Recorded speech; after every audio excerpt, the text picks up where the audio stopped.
హైదరాబాద్ జలజీవధారకు మూలమేంటి? అసలు భాగ్యనగరానికి నీళ్ళెక్కడి నుంచి వస్తాయి? ఆ నీటికి ఫిరంగినాలాకు సంబంధమేంటి? ఫిరంగినాలా గురించి ఎంతమందికి తెలుసు? కనీసం గూగుల్లో మనం వెతికితే దాని ఆనవాళ్లేమైనా కనిపిస్తాయా? అసలు ఫిరంగినాలా అంటే ఒక మురికి కాలువేనా? అంతకు మించి దీనికేమైనా చరిత్రుందా? అసలు అదెక్కడుంది? దాని ప్రాశస్యమేంటి? ఇదే వెలికి తీసేందుకు అన్వేషణ చేపట్టింది బిగ్ టీవీ టీం.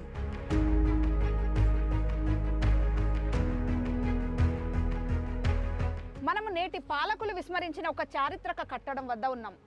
అసలు ఈ కట్టడానికి మూసీ నదికి, హైదరాబాద్ వరదలకి, నిజాం నవాబులకి ఏంటి సంబంధం? ఈ శిథిలాల వెనుక ఉన్న వాస్తవ చరిత్ర ఏంటి? జనతా గ్యారేజ్లో భాగంగా తెలుసుకుందాం. నాడు ఎన్నో చెరువులకు జీవధారై నేడు శిథిల చరిత్రకు ఆనవాళ్లుగా నిలిచి శతాబ్దన్నర చరిత్ర కలిగిన ఇదే ఫిరంగినాలా. ఈ నాలా ద్వారా 48 మీటర్ల మేర ఇబ్రహీంపట్నం వరకు ఒక కాంటూర్ నాలా అనేది నిర్మించారు. 85 కిలోమీటర్ల వరకు. కాంటూర్ నాలా అంటే ఎత్తు పల్లాలు లేకుండా భూమిని సరిచేస్తూ ఒకే లెవెల్లో ఉండే విధంగా ఒక నాలా. అయితే ఈ నాలా ఈ ఈసీ నది ద్వారా వచ్చిన నీళ్ళని ఈ తూముల ద్వారా ఈ నాలా ద్వారా వెళ్ళేవి. ఈ నీరన్నీ కూడా చుట్టుపక్కల గొలుసుకట్టు చెరువులని దాదాపు 50 గొలుసుకట్టు చెరువులను నింపుతూ ఈ నీళ్ళని ఇబ్రహీంపట్నంకి వెళ్ళేవి. ఇలా ఒక మంచి సదుద్దేశంతో నాటి పాలకులు ఈ ఫిరంగి నాలాన్ని నిర్మించారు. నాటి కాలంలో హైదరాబాద్ రాష్ట్రంలోని తెలంగాణ ప్రాంతం నీటి ఎద్దడిని ఎదుర్కొనేది. ముఖ్యంగా ఇక్కడి సాగు ఋతుపవన ఆధారితం. ఒక ఏడాది వర్షాలు బాగుంటే మరో ఏడాది ఎలా ఉంటుందో తెలియని పరిస్థితి. హైదరాబాద్ తూర్పు ప్రాంతమైన ఇబ్రహీంపట్నం ఆ చుట్టుపక్కల ప్రాంతాల్లో నీటి కరువు తీవ్రంగా ఉండేది. తాగునీటికి, సాగునీటికి ప్రజలు ఇబ్బంది పడేవారు. తరచూ కరువు కాటకాలతో సతమతమయ్యేవారు. ఇబ్రహీంపట్నం చెరువు ఉన్నా అది ఎప్పుడో తప్ప నిండేది కాదు. ప్రజల ఇక్కట్లను గమనించిన సాలార్ జంగ్ దీనికి పరిష్కార మార్గం కోసం నిపుణులతో ఓ బృందాన్ని ఏర్పాటు చేశారు. అధ్యయనం చేయించారు. ఈ కాంటూర్ కెనాల్ అంటాం దీన్ని. అంటే సమాంతరంగా ఒకే హైట్ ఉన్నటువంటి ఆ కాల్వను ఆ విధంగా డిజైన్ చేసి కట్టిండ్రు. ఎక్కడన్నా వ్యాలీస్ ఉన్న దగ్గర ఎలివేటెడ్ కెనాల్స్ కట్టి వాళ్ళు ఈ కాంటూర్ కెనాల్ బ్యూటీ ఏంటంటే that entire water will be diverted and so perfect. ఒక 25 చెరువులు నింపుకుంటా ఇబ్రహీంపట్నం చెరువుకు కనెక్ట్ చేసిందంటే that was a wonderful story. Salar Jung నియమించిన నిపుణుల బృందం అనేక ప్రాంతాలు తిరిగి అక్కడి పరిస్థితులు, దానికి కారణాలు అన్వేషించారు. చివరకు అనంతగిరి కొండల్లో పుట్టి చుట్టుపక్కల ఉన్న వాగులు, వంకలను కలుపుకొని ఉధృతంగా ప్రవహించే ఈసీ నది వారికి పరిష్కార మార్గంగా తోచింది. మూసీ నది ఉపనదిగా ఉన్న ఈసీ అడవుల గుండా స్వచ్ఛమైన అమృతధారలతో ప్రవహించేది. అనేక ప్రాంతాల గుండా ప్రవాహాన్ని తీసుకెళ్లి హిమాయత్ సాగర్లో కలిసేది. అయితే దీని ఉధృతి చాలా ఎక్కువ. వర్షాకాలంలో బీభత్సం సృష్టించేది. దీంతో ఈ నీటిని వృధా చేయకుండా కరువు ప్రాంతాలకు ఉపయోగిస్తే నీటి ఎద్దడి తొలగిపోవడమే కాకుండా వర్షాకాలంలో వరద బీభత్సం నుండి హైదరాబాద్ను కూడా రక్షించవచ్చు. ఈ విషయాన్నే నిపుణుల బృందం సాలార్ జంగుకు సూచించింది. ఇప్పుడు మనం ఇక్కడ చూస్తున్నది ఈసీ నది. ఇది మూసీ నదికి ఉపనది. ఈసీ నది కూడా అనంతగిరి కొండల్లోనే పుట్టింది. 2-3 వాగులను కలుపుకొని ఇక్కడ ఈ చందనవెల్లి దగ్గర దీన్ని పెద్ద వాగు అంటారు. ఇక్కడ చూస్తే ఈ చందనవెల్లి దగ్గర ఇక్కడ ఉధృతంగా ప్రవహిస్తుంటుంది. అయితే అప్పటి నిజాం నవాబు, 6వ నిజాం నవాబు కాలంలో తూర్పు భాగంలో, హైదరాబాద్ తూర్పు భాగం అంటే ఇబ్రహీంపట్నం ఏరియాలో తీవ్ర కరువు కాటకాలు ఉండేది. దీంతో ఫ్రెంచ్ ఇంజనీర్లతో సలహా చేసి ఒక నాలా నిర్మిస్తే అక్కడ వాళ్ళకు ఉపయోగపడుతుందని ఇంజనీర్లు సలహా ఇవ్వగా నిజాం నవాబు 2 నాలాలు నిర్మించాడు ఇక్కడ. ఒకటి ఫిరంగి నాలా, అంటే ఇక్కడ నుంచి నీటిని 2 భాగాలుగా ఇట్లా డైవర్ట్ చేసేసి ఒకటి ఫిరంగి నాలా ద్వారా ఇబ్రహీంపట్నం, ఒకటి హిమాయత్ సాగర్కి వెళ్ళే విధంగా నిర్మించారు.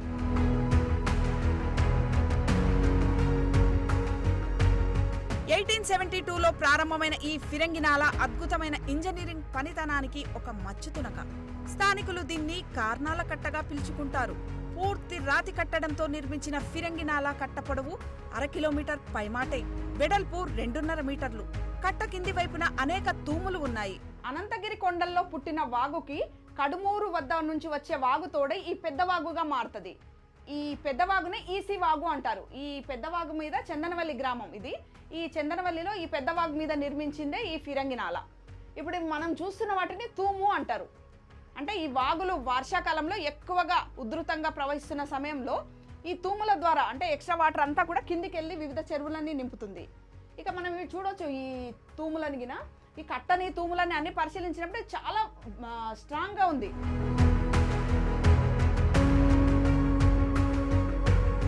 కట్ట ఎక్కేందుకు దిగేందుకు మెట్లను కూడా నిర్మించారు.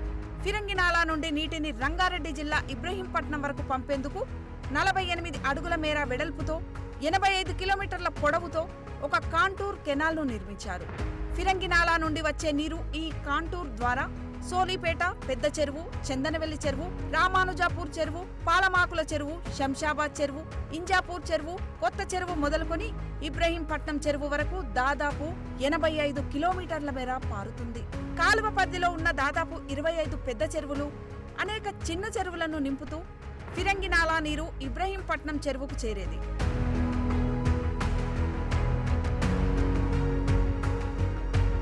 ఎన్నో వేల ఎకరాల సాగు భూమి, వందల గ్రామాల ప్రజలకు తాగునీటిని అందించిన ఘన చరిత్ర ఈ ఫిరంగి కాల్వది.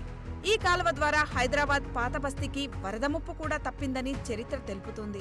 హైదరాబాద్ చుట్టుపక్కల గ్రామాలను పైరు పంటలతో సస్యశ్యామలంగా మార్చిన జలనిధి ఈ కాలువ. వరద నీరు వృధా పోకుండా పరివాహక మండలాల్లోని అన్ని ప్రధాన చెరువులను నింపేది. ఒక చెరువు నిండాక అలుగుపారే నీరు సమీపంలోని మరో చెరువుకు వెళ్లేలా అద్భుతంగా డిజైన్ చేసిన ప్రాజెక్టు ఈ ఫిరంగినాలా. ఏంటంటే ఫిరంగినాలా యొక్క హిస్టారికల్ సిగ్నిఫికెన్సు, తర్వాత దాని యొక్క మల్టీపర్పస్ యూటిలైజేషను, దాని యొక్క అదొక కాంటూర్ కెనాల్. ఆ కాంటూర్ కెనాల్ డిజైనింగ్ ఎంత బాగా చేసిందంటే that it will succeed in stopping the flood waters from the southwest and southern side of Hyderabad. Hyderabad సామ్రాజ్య ప్రజల దాహార్తిని తీర్చిన ఫిరంగి కట్టకు మూసి వరద బీభత్సం ఆశనిపాతమైంది. వరదలకు ఫిరంగినాలా తట్టుకున్నా పక్కనే ఉన్న ఈసీ నాలా మాత్రం ధ్వంసమైంది. నీటి ప్రవాహ ఉధృతికి గండిపడింది. భూమిని కోసుకుంటూ ప్రవాహం పల్లం దిశగా ప్రవహించింది. దీంతో ఫిరంగినాలాకు పోయే ప్రవాహం పూర్తిగా తగ్గిపోయింది. పాలకులు ఈసీ కాలువ పునర్నిర్మాణాన్ని పట్టించుకోలేదు. దీంతో ఫిరంగినాలా జలజీవం లేని రాతి కట్టడంగా మాత్రమే మిగిలిపోయింది. ఈ కాలువ ద్వారా వచ్చే నీరు లేక గొలుసుకట్టు చెరువులా గొంతెండిపోయింది. ఫిరంగినాలా అంటే ఒక మోర్ దెన్ 150 years చరిత్ర ఉన్న నాలా అది. అటువంటి అంత హిస్టారిక్ ఒక మల్టీపర్పస్ ప్రాజెక్టును, ఒక కెనాల్ను, దాన్ని కాంటూర్ కెనాల్ అంటారు. ఆ కాల్వ ప్రొటెక్షన్ బాధ్యత గవర్నమెంట్దే కదా. అయితే ఈరోజున్న గవర్నమెంట్ గురించి కాదు ఇష్యూ ఏంటంటే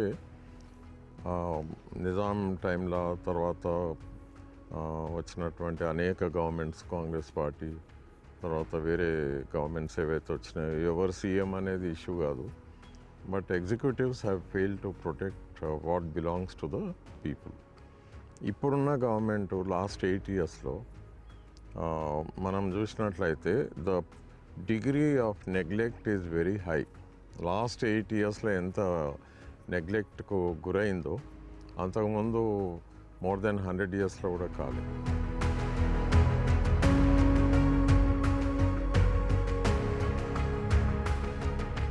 స్వాతంత్రం వచ్చాక అప్పటి హైదరాబాద్ రాష్ట్రంలోనూ దీన్ని పట్టించుకోలేదు.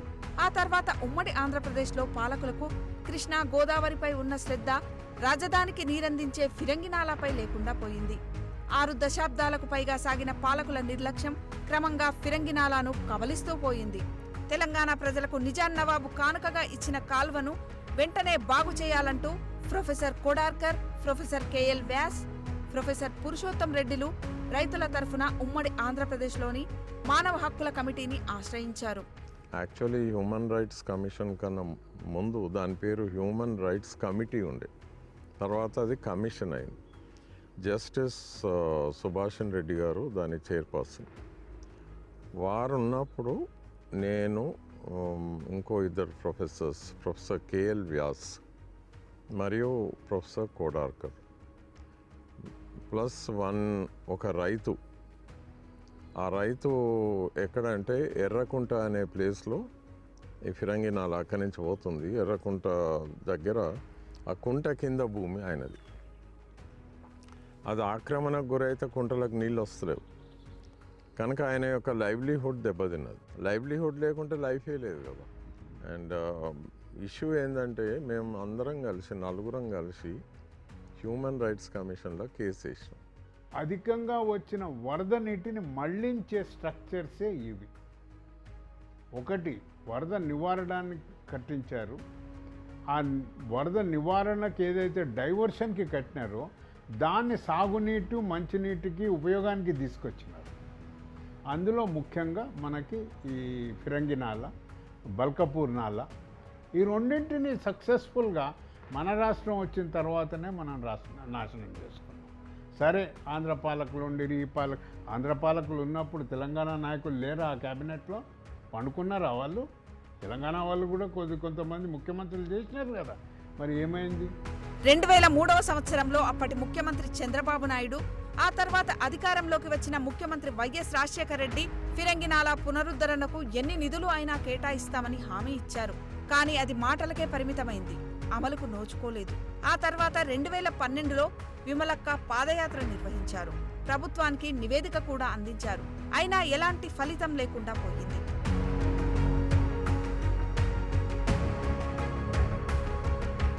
తెలంగాణ సొంత రాష్ట్రమయ్యాక చెరువుల పునరుద్ధరణకు కేసీఆర్ సర్కారు మిషన్ కాకతీయ కార్యక్రమాన్ని తీసుకుంది. ఎన్నో చెరువులను బాగు చేసింది. కానీ హైదరాబాద్లో చెరువులను మాత్రం పట్టించుకోలేదు. గొలుసుకట్టు చెరువుల పునరుద్ధరణ మాటే లేకుండా పోయింది. ఇక ఆ చెరువులకు నీటి ప్రవాహాన్ని తీసుకువచ్చే ఫిరంగి నాలపై అసలు సోయే లేకుండా పోయింది. ఎంతకీ ఎట్లా ఉన్నది అని అంటే, మా తాతలు నేతులు తాగిండ్రు, మా మూతులు వాసన చూడుండ్రి అని మాట్లాడితే కాకతీయులు అని అంటారు. ఈరోజు పొలిటికల్ పార్టీ ఏదైనా, ఏ రాజకీయవేత్త అయినా ఒకటే ఆయనకు పొద్దుగా లేవ్వంగానే ఏ చెరువు కబ్జా చేద్దాం. మరి ఆనాటికి ఈనాటికి అసలు పాలకుల్లో తేడా ఎంత వచ్చిందో చూడండి. కాకతీయ మిషన్లో కోట్ల రూపాయలు ఖర్చు అయినాయి. అయినప్పుడు వాటిల్లో ఏం చేసినాం మనం? పూడికెళ్ళి దిద్దామా, మట్టి పారబోద్దామా, కాంట్రాక్టర్లకు పైసలు ఇద్దామా అన్నదే ఆలోచన చేసినారు. కానీ ఆనాటి మంత్రి గారిని నేను, పురుషోత్తం రెడ్డి గారు MCHRDలో పిలిచి ఒక మీటింగ్ ఆర్గనైజ్ చేసి కాకతీయ మిషన్ పైన చెప్పాం.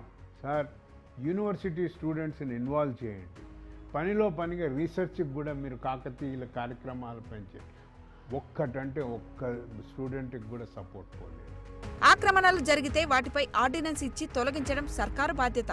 ఈ కీలక విషయాన్ని మర్చిపోయిందో లేక కబ్జాదారులతో అధికార పార్టీ నేతలు కుమ్మక్కయ్యారో తెలియదు. కానీ ఫిరంగి నాలా పునరుద్ధరణ ప్రస్తావనే ఎక్కడా రాకుండా చేశారు. సర్కారు కావాలని ఈ విషయాన్ని విస్మరిస్తున్నట్టు నాటకం ఆడుతుందని విమర్శలు వెల్లువెత్తుతున్నాయి. ఈ లాస్ట్ 8 ఇయర్స్లో 8 ఏళ్లలో ఈ టీఆర్ఎస్ గవర్నమెంట్ వచ్చినప్పటి నుంచి Firangi Nala has been subjected to నెగ్లెక్టే కాదు, అసలు స్టేటు తన బాధ్యత నుంచి తప్పుకున్నది. Which can be described as dereliction of duty. అంటే తన బాధ్యత నుంచి తప్పుకున్నది. స్టేట్ రెస్పాన్సిబిలిటీ ఏంది? To protect all the water sources of the people.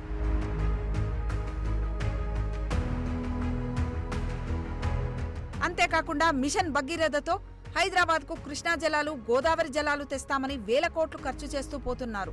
దీనిపై జల నిపుణులు, పర్యావరణవేత్తలు తీవ్ర ఆగ్రహం వ్యక్తం చేస్తున్నారు. అందుబాటులో ఉన్న ఫిరంగి నాలాను పునరుద్ధరిస్తే దక్షిణ హైదరాబాద్ నుండి వచ్చే అమృత జలధారలు హైదరాబాద్కు తరగని జలనిధిగా మారుతాయని, ఎప్పుడన్నా కాళేశ్వరం నుండి కృష్ణానది నుండి నీరు రాకుంటే ఏం చేస్తారని ప్రశ్నిస్తున్నారు. ఎమర్జెన్సీ ప్రొవిజన్ లేకుండా ఉన్న వనరులను ఇలా నిర్లక్ష్యం చేస్తే మూల్యం తప్పదని హెచ్చరిస్తున్నారు. ఎవరన్నా ఉన్న ఫెసిలిటీని డిస్ట్రాయ్ చేసి దూర ప్రాంతాల నుంచి తెస్తారు. Existing facility should always be taken care of. ఎప్పుడన్నా ఏదన్నా ఎమర్జెన్సీలా సపోజ్ కాళేశ్వరం నుంచి నీళ్లు రాలేదంటే then what is the big remedy?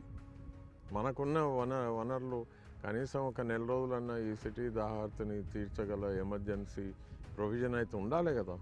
ఫిరంగి నాలా కూడా ఎక్కడికక్కడ ఆక్రమణలతో నిండిపోయింది. వీటిపై బిగ్ టీవీ ఇన్వెస్టిగేషన్ చేయగా విస్తుపరిచే విషయాలు వెలుగు చూశాయి. ఇప్పుడు మనం ఫిరంగి నాలా ఇక్కడ నుంచి ఇబ్రహీంపట్నం వరకు ఉంది, అక్కడ దాకా ట్రావెల్ చేసి అసలు దీనికి కారణం ఏంటో తెలుసుకునే ప్రయత్నం చేద్దాం.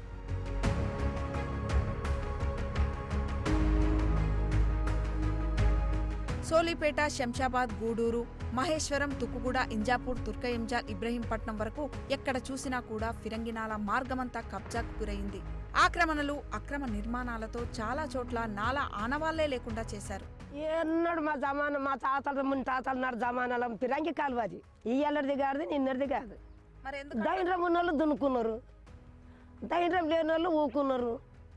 ఇక ఆడక గుంతల్లో నిలిచితే మోరి కట్టిపించాడు సర్పంచ్. ఆ మోరికి వెళ్ళి ఇక్కడ నివతాయి, అక్కడికి నివతాయి. అంత పెద్ద కాలువ కూడా ఏమైంది? అంత పెద్ద కాలువ ఇంత చేసిండ్రు దున్ని. మా ఊరు వరకు వచ్చేసి ఎవరంతలో వాళ్ళు ఆడుకుంటారు మేడం. ఎక్కడ పట్టదారులు ఉన్నారో వాళ్ళకి యాడ్ చేసుకుంటారు. ఇక కొన్ని రోడ్లు అయినాయి, కొన్ని కబ్జాలు పెట్టేసారు. ఇప్పుడు ఉన్న కాడికైతే విలేజ్లో మా ఊరు ఆ చివరి దాకా ఉన్నది. ఇక్కడ ఉన్న పరిస్థితి అయితే గిట్లున్నది, మురికి నీళ్ళతోటి ఉన్నది అంతా అయోమయం. ఇక పట్టించుకుంటోళ్ళు లేరు, మెయిన్ ఎవరు పట్టించుకుంటూ లేరు, అడిగేటోళ్ళు లేరు. మళ్ళీ కత్వ కట్టి మళ్ళీ ప్రేమికలకు మంచిగా చేస్తేనే ఇబ్రాహీంపట్నం దాకా నీళ్ళు మళ్ళీ వస్తాయి. మనకు కూడా ఫ్యూచర్ మన గిట్టంగా నీళ్ళు, మా గిట్టంగా నీళ్ళ గిట్టంగా సౌలత ఉంటుంది. ఈ కాలువలో నీళ్ళు ఉన్నాయి అనుకో, అప్పుడు నీళ్ళు ఉంటేనే వర్షంల గురించి తీసుకుపోయినాం ఈ నీళ్ళు. మరి ఇప్పుడు బంద్ అయినాయి అవి. దీన్ని కానాల కట్ట అని పిలుస్తారు. ఇది 1872 అంటే 150 సంవత్సరాల క్రిందట ఇది కట్టిరు. దీన్ని కింద వచ్చేసి ఒక 15 ఫీట్లంత కింద వెడల్పు ఉంది. కట్ట పైన వెడల్పు వచ్చేసి 8 ఫీట్లంత వెడల్పు ఉంది. ఇక్కడ నుంచి ఇబ్రహీంపట్నం పోయేది, అంటే ఫిరంగి నాల ద్వారా ఇబ్రహీంపట్నం పోయేది. ఆ ఫిరంగి నాల అంటే కాల్వ. ఇదే ఇప్పుడు మనం నిలబడ్డదే ఫిరంగి నాల కాల్వ. మేము నిలబడ్డదే ఇది. అప్పట్లో ఇబ్రహీంపట్నం సైడు కరువు వచ్చి ఇక్కడ నుంచి ఈ ఆనకట్ట నింపి ఈ కాల్వ ద్వారా అక్కడ తీసుకుపోయి వ్యవసాయ పొలాలు, చెరువులు నింపేవాళ్ళంట. ఇప్పుడు కరువు వచ్చి అయితే మధ్యలోనే దాన్ని ఫిరంగి నాల మొత్తం కబ్జాలకు గురయ్యి ఇది తెగిపోయింది. ఫిరంగి నాల నేను నిలబడ్డదే ఇప్పుడు ఇక్కడ నుంచి ఇబ్రహీంపట్నం వరకు ఇది మొత్తం ఫిరంగి నాలనే మేడం. ఇది దాదాపు ఒక 2 చైన్ల మట్టం, అంటే సర్వే ఉంటుంది కదా, 2 గొలుసుల వెడల్పులు ఉండే ఇక్కడ నుంచి ఇబ్రహీంపట్నం వరకు. పిచ్చి దాని మెయింటెనెన్స్ లేదు, అది తెగిపోయింది. మెయింటెనెన్స్ లేక ఇట్లా పిచ్చి మొక్కలు అన్నీ లేచినాయి, కబ్జాలు చేసిర్రు, ఎవరంతా వాళ్ళు దున్నేసుకుర్రు. ఇప్పుడైతే ఇది ఫిరంగి నాల కొద్దిగా దీనికి ఒక 10 మీటర్ల దూరంలోనే ఉంది, అవతల ఎక్కడ లేదు, మొత్తం కబ్జాలకు గురైంది. మాకు తెలిసిన కాడికి ఇక్కడ నుంచి ఫిరంగి కాలువ ఇబ్రహీంపట్నం నీళ్ళు వెళ్ళేవంట. అయితే ఇక్కడ డోర్లు ఉండే, పైన రాడ్లు తిప్పితే ఆ డోర్లు తెరుచుకొని వెళ్ళిపోయేదంట. ఆ డోర్ అట్లే ప్యాక్ ఉంటే ఏమవుతుంది, పొలాలని పక్కకి వెళ్ళిపోయి అక్కడ వెళ్ళిపోయి ఆ లాస్ట్ చివర కూడా కట్ట తెగిపోయింది. అది తెగిపోయిన సంది ఇక్కడ బంద్ అయినాయి. అదే లోతు ఎక్కువైంది, ఇక్కడ బంద్ అయింది. ఇక మా పెద్దలు చెప్పడం మేము విన్నాం. ఇబ్రహీంపట్నం చెరువులకు నీళ్ళకు తీసుకుపోదామని కట్టిరంట. అక్కడ దాకా తీసుకుపోయారంట, మా పెద్దలు చెప్పంగా విన్నాం.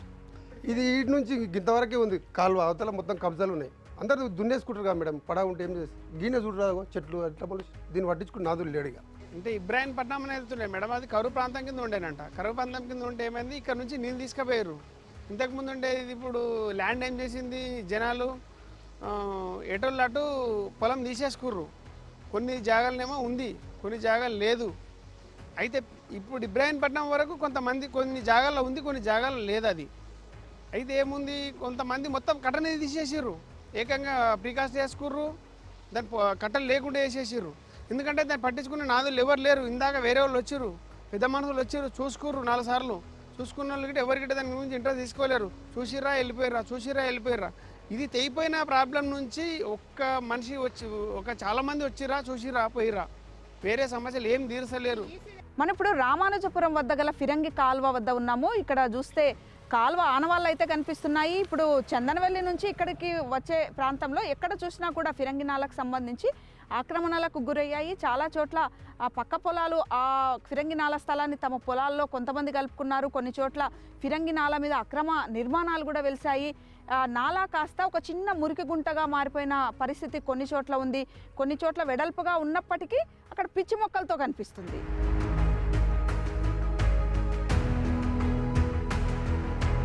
దశాబ్దాలుగా గట్టి వాన పడితే చాలు హైదరాబాద్లో వరద బీభత్సం సృష్టిస్తుంది. 2019 నుంచి ఇది మరీ ప్రమాదకరంగా మారింది. దీనికి ఆక్రమణలే కారణమని సర్కారు చేతులు దులుపుకుంటుంది. కానీ ఆక్రమణల కంటే కీలకమైన ఫిరంగి నాలా లేకపోవడమన్న విషయాన్ని మాత్రం దాచిపెడుతుంది. ఫిరంగి కట్టాను పునరుద్ధరించి ఈసీ కాల్వను తిరిగి కడితే వరద ప్రవాహం మళ్లీ పాత మార్గానికి వస్తుంది. ఫిరంగి కాల్వకు జలకళ వస్తుంది. ఇది జరిగితేనే ఒక్క పాత బస్తే కాదు, మొత్తం హైదరాబాద్కు వరద ముప్పు తప్పుతుంది. ఓల్డ్ సిటీలో వరదలు ఆగాలంటే దక్షిణ ప్రాంత వరద నీటిని ఇబ్రహీంపట్నం మళ్లించే ఫిరంగి నాలా పునరుద్ధరణ ఒక్కటే పరిష్కారం అంటున్నారు పర్యావరణవేత్తలు. Environment protection is not only the responsibility of the government, but under Article 51A, small g, capital A, small g. Protection of environment is the fundamental duty of all the citizens.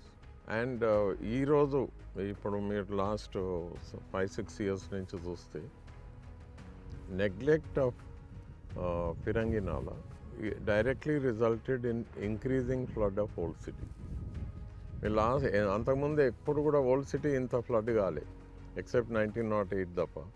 కానీ ఇప్పుడైతే మళ్ళీ old city flooding అనేది common news అయింది. మీరు particularly I remember, you can check up last 4 yearsలో at least 3 times major flooding in old city.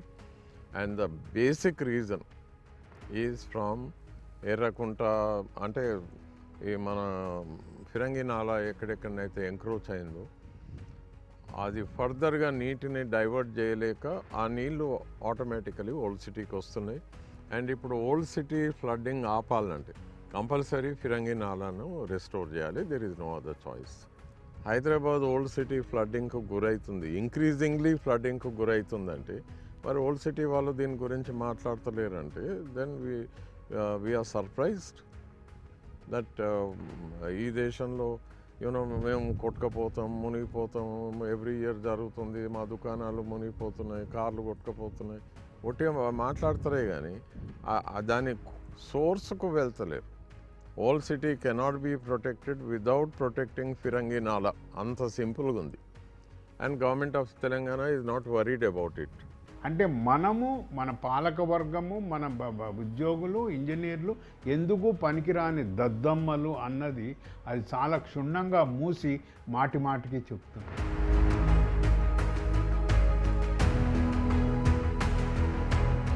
ఇది పాలకులు పాతరేయాలనుకుంటున్న ఒక చరిత్ర అసలు కథ.